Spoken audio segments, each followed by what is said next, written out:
wa Mautamur. In a celebration of spiritual knowledge and communal harmony, the Shanatam Satsang Samiti organized the Gita Utsav Chintana Varga at Borkona Kalidham from December 24th to 27. The serene surroundings of Borkona Kalidham witness a congregation of spiritual enthusiasts and curious minds eager to delve into the teachings of the Gita. The four-day event was marked by insightful sessions where participants engaged in discussions, reflections and spiritual learnings, fostering a sense of unity and understanding among attendees.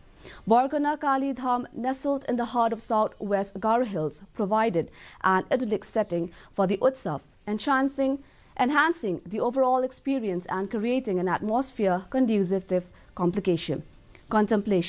The Gita Utsav aimed to promote the values of peace, wisdom and spiritual growth, emphasizing the importance of these teachings in our daily lives. In a